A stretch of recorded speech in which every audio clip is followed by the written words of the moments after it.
Hello and welcome to the first episode of the OpenScore Conversations, or at least what I'm going to be calling it for now.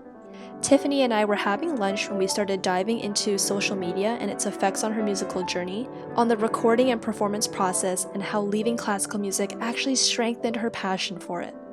Because this was an impromptu conversation, I apologize that the audio is not as I would have liked, but I hope that you will still enjoy this fun conversation with Tiffany and her journey and love for music. Finished lunch and we just hit like a really good topic of social media. And so I was gonna ask Tiffany, do you like social media? Do you hate social media? What do you like? What do you hate about it? Yeah, I was going right into what I hated about it. I mean, I like it because I think my platform gave me a really good way to connect with people like you and for other pianists too. Classical music is so niche and it's been so hard for me to find someone to fangirl about Chopin. I don't know what. Or just fangirl with people. Yeah, you know? and oh my gosh, this passage is so hard, and getting advice from people who are like, oh, I totally feel that. So this is all the good stuff that comes out of it. But we all say it's not about the numbers, right? Mm-hmm. And then once your account starts getting a little more traffic, more attention, it becomes a little bit more about the numbers. You're like, oh, this post didn't do as did so well, and all of a sudden you're so excited because you think people are approving of what you do. Attaching your value as a person to numbers. If anyone out there wants to go into social media, try to get in that mindset before you start. Your value is not your numbers. And if you're in that headspace, I feel for you. I'm sure you feel for that. Yeah, I definitely feel that. I think it's good to take a step back and remember why you started in the first place. I started because I was just coming back into music and I wanted to document my journey back, right? And then I started meeting people, my account started growing, and I was like, okay, so people like what I'm doing, and you start gassing yourself up, okay. But we hit lulls, right? Yeah. In gaining, or my videos don't do as well as they used to. It's not a linear graph. It's of like engagement. Yeah. Especially, at least I found on TikTok, the algorithm they have can be a little bit of an addictive thing where you can be making a video, all of a sudden one goes viral. Yeah, it's pretty random, right? I wouldn't say it's random, but it does feel that way. Yeah. It's like a narcissistic relationship. They love bomb you, and you're like, yeah, I'm gonna do this. That video made it great, and you start making more videos like that, and you go from make viral, the next one could be back down to 200. And you're like, why am I not getting that same amount of love? Mm-hmm. And you think you did something wrong, but it's not. It's literally not you. It's literally not. And I think one of the things that helped me not get too caught up with the numbers and stuff is just make sure when you're doing your social media, be genuine as to who you are, know who you are, and number one, do it for you first. Hands down. Yeah. Otherwise, it's so easy to just get sucked into doing what everybody else wants you to do. Yeah. And you lose yourself. Yeah. It's like, oh, my followers really like to see this type of content, so I only do that. But what if I wanted to change my content into something or post something else? What if they don't like it, right? Mm-hmm. So that's definitely a good tip. Yeah, for me, that's before I post something, I always ask myself, is this what I want? Is this, if I was someone, or let's say I'm catering to myself, is this someone who would like this? Yeah. It really helps you get out of that rut of when you scroll through your own feed, are you happy with what you see? Are you oh, this is a good memory to go back to? No, but I do it for my self-esteem. No, I scroll through, I'm like, why did I do that with the Mozart? Why did I do that with the Beethoven? But it's also progress. Yeah. So that's what I don't like. I think it's inevitable once you start getting some attention that you want to keep it or you want to grow it. Yeah, and I think it's totally natural. There's nothing wrong with that. And I think everybody goes through that where it's you care about the numbers, you associate your worth with it. But I think after you get over it, and you will, it's pretty nice actually. Pretty nice? Yeah. Have you gotten over it? I made sure entering into social media that I didn't get into that headspace. So I made sure that I wasn't going to get ticked off too much over troll comments or whatever. Oh, troll comments. I wasn't going to be, I hate troll comments. I wasn't going to be upset whether or not I get engagement. So if I post something and if I feel like I'm going to be disappointed that I don't get 10K views or whatever, then I know that wasn't meant to be posted. Oh, I want to okay, post something that's if I post this and no one sees it, that's okay because I wanted just to share that. So that was, yeah, I made sure like going in, my mental health was good. That's good. Yeah. Yeah. It's important. Everyone's like, don't look at it, don't look at your insights, don't look at it. I think I started to not care too. I'm like, you know what? If it's gonna be bad engagement, it's gonna be bad engagement. So I'm just gonna post. Yeah. Yeah. And I think when people say like, oh, don't look at your insights, if you're doing social media, you want to take it even remotely serious, you have to look at your insights. Gotta face it. You need to see the feedback at some point. Yeah. But don't attach it to like who you are, hands down. Yeah, exactly. So how's pivoting been for you? Pivoting. It's been good. I mean, I kind of want to transition it to more like a little bit more lifestyle too. So I've been getting. I'm not sure because already I don't want people to think I'm not practicing or I'm not playing anymore. I just want it to be more me because like in reality I don't practice all day. It's not my life. But if I wanted to reflect more of who I am, yes, I love music and I love playing the piano. It's my passion. But I also have other things that I like. So hopefully, like I'm thinking when gyms open, maybe I can like show people that I like to work out. Yeah. You know, and it kind of. I know when people follow content, at first they might be drawn to your content, but I want my followers to eventually be drawn to who I am and not just like I don't want me to be defined by the piano videos that I post. Yeah. I want me to be me. So that's kind of the pivot that I want. Like, who is Tiffany? I really love what you said, that you want you to be you. It's so true. Because, people will get pulled in with the niche, and you want people to follow genuinely who you are, and you want to post stuff that's you. And I think if you go in with that mindset for social media, you'll have a much more fun, healthy time. And I love that you said that you're more than just Tiffany who plays the piano. Yeah. You know? All musicians are not, we don't just like chain ourselves to our piano. You know, we're not just musicians. You also love to work out. You love food. Yeah. You have a job outside of that. You have friends. You have life. Yeah, so many people ask me. So like in my live, sometimes there's a Q&A. They're like, do you have time to like hang out with friends? Like, what do you like? Do you chill? Like, do you have a life? Yes, I have a life. Clearly, at this moment, I am living it. So, yeah, maybe show more of that. I guess people are curious as to. I mean, eventually, practice videos, like, okay, we get it. Like, you know, especially people who have been following you for a long time, they know. Okay, they already know. Tiffany practice, we get it. What's more? I want to know more. Why am I still following her? Like, what else? You know. So. I think anytime there is a pivot that happens, it's so hard because you like don't even know if where you pivot is going to be the right direction for you, for your content, for your followers and whatnot. But it's always so refreshing because you're like, I'm not ball and chain to Tiffany practices piano all the time. Yeah, it's not just a practice account. I think it started that way. Like I'm logging every day, I'm posting, and it doesn't matter because this is my account. I can post like 3 times a day if I wanted to. It's too bad.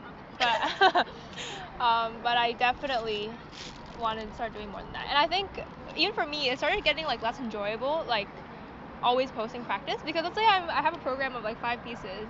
Yeah, okay, I'm gonna rotate through them and practice it. Like, do you want to hear the same Beethoven sonata every day?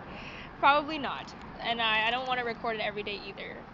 So that's why sometimes maybe like even sight reading something or once in a while, yeah, you can hear Change it up for yourself. Yeah. Did you ever get stuck with that 5 rep and you felt like you were recording just so you could have a cycle for the stuff you were gonna post? Yeah, so back then when I was still like only posting piano videos, I'd be like, what am I posting today? And I would practice it the night before. Like I was letting social media control my practice. It's horrible. It should be my practice first and then I take that and post it. But it went the other way around and I didn't like that. I didn't like having to tailor my practice to what I want to post. Like, I already posted Beethoven yesterday, so today I have to post Chopin, so I gotta make sure that I practice it. And it's not perfect, and then it's not perfect because I'm purposely trying to do this for Instagram. So I started spending like 2 hours recording. This was like when I first started my account as a practice. Yeah. So as real as it is, it's never like 100%. Social media is not real, It's never guys. 100% real. No, it's not. Many takes to get the.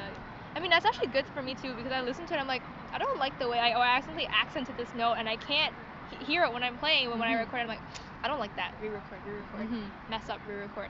So Do you ever get stuck in that bubble where you're like recording, you're like, that was pretty good, you're like double checking, you're like, no, I want to fix it, and then it's just endless of like feedback loop of record, fix, Yeah. and then you're and like, then you eventually you just pick one that's not perfect because Do you- perfection is overrated. do you find like yourself having to cut yourself off? Like, this is gonna be the last one, and I have to pick from whatever it is. Yeah, whether usually it's I have to go out or something. Like, oh, I have I have to, see my friend at 4, so I gotta do it. I have, a certain amount of time to do it. But yeah, I was so drawn to like getting the perfect video in the beginning, but now I'm like, you know what? I don't know how I don't know how I can make a perfect video. It's gonna take too long, and it actually eventually starts getting worse. So the first one is not that good usually.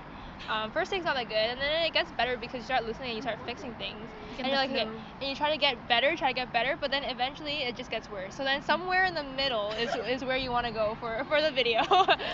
Do you find that you have like because there's like that curve where it's like garbage stuff, the good stuff, and then you over practice. Yeah, stuff. over practice. So in your standardized curve, do you find that there's like a time, like, oh, I need about 5 minutes of warm up, and then there's this batch of like 30 minutes where it's good, and then everything else after that sucks.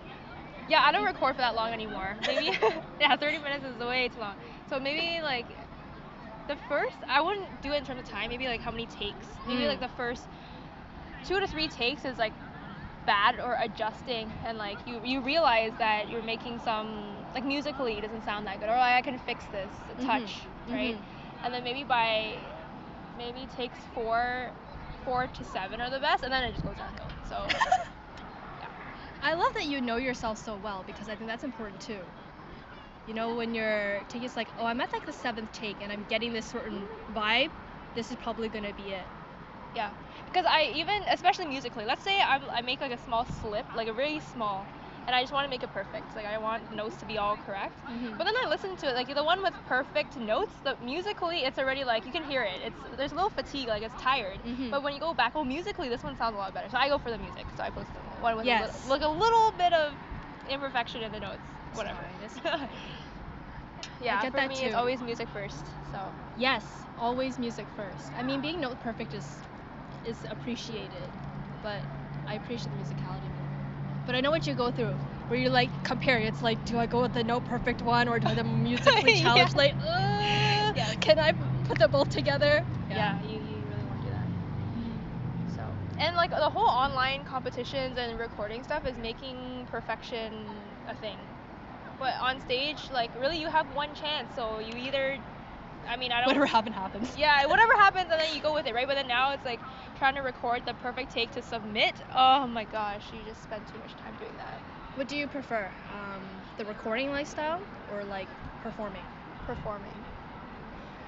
I think it's just like the now or never is just so much better, because recording is safe because you can do it for the whole day if you really needed to. But I don't like it. Again, it goes back to like you're never gonna get something. I never got something I was like, yes, like fully satisfied with. There's always something, and then when there's always something, like, why submit it, right? I kind of get that mindset. Whereas if I play, it's like good, like that's it. Good. Could be better, of Done. course, but done. It's done. It's dealt with and done. And performing, definitely different when I get that connection with the audience. I love the feedback Yes. thing that happens with the audience. Oh, it's an incredible. own organism, and I love it. Yeah, it's like you're let's say you're playing something really slow, and then you have like this rest, and then you like just listen to the silence, and then everyone is like, They're with okay, you. hey, let's say no one's coughing, okay? Even if they are, it's fine. Like you just hear, like the whole world stops, and this is the thing that you don't get with a camera and yourself at home. Just imagine, when you're recording, you're like, that was perfect. And then it's just in the silence of your own home, and you're like, now it's mundane. Yeah. Yeah, I miss that. I miss those, just being with the audience. Because you can feel when you're in a passage, you're like, the audience is actually with me. And then there's time where like the audience is not with me at all. But you shouldn't think that, because then it distracts you from your playing. Yeah, no, for sure. Only when it's good. Yeah. But yeah, I miss performing quite a bit. Yeah. There's like no adrenaline when you record. Maybe the first time, but then eventually, like the first time you're like, okay, this is serious. Like I press record, this is happening. But eventually you're just like, stop, okay, start again. Okay. oops. So, and there's no like rush or this is it moment. No. The most adrenaline I ever get, I don't know if this happens with you, but let's say you're recording and you're at the last leg of this excerpt you want to record, and you're like, oh my gosh, it's actually been going really well. It's Yeah. getting note perfect. Oh, yeah. And you're like, okay, just 5 notes, 4 notes, 3 notes, 2. Yes, perfect take. It's that little bit of adrenaline that I go for. Yeah, but once I start thinking like this is going pretty well, don't mess up, that's when I usually mess up.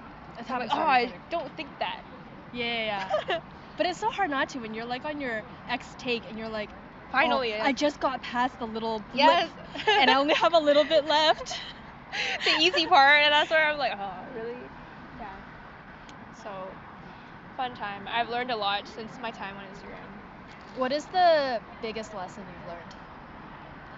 I think like when you do things with passion, people see it and they like it. So like I started to kind of find myself in music again, and like during like my journey, people found me, connected and followed. You know, when you get messages that are like, oh, like you inspire me to play or to practice, like that means a lot because it means that my sparkle or my passion is like showing, and people are able to connect with it. So that's my favorite part. My biggest lesson. Do you feel, since you got caught up with like the numbers and the engagement, and you want to start looking at different avenues, do you feel like you lost a bit of that sparkle for yourself? I think when it comes to social media, yes, but like my love for music's still there. So like when the camera's off, when I turn off my phone, like I still love it like with my whole heart, right? Yeah, but yeah, Instagram becomes a game. Not good. Play like Pokemon Go Yeah. right now. Yeah. So where else do you have your sparkle? Working out? Yeah, but it's different. Like I think my sparkle for working out is fun. It's like it makes me feel good, but it's not.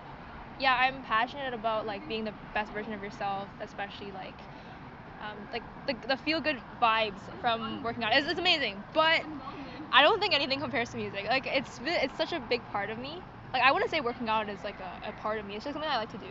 So when people are like, "Oh yeah, like you play piano, it's a hobby, you love it," I'm like, "No, it's not. It's not. It's literally like part of my core." So I don't think I can compare that sparkle to like anything else. But yeah, like I have other things that I like that I would love to like share, but it's definitely different. What experience in music have you had that you felt that sparkle in its most distilled form for you? Is there a moment?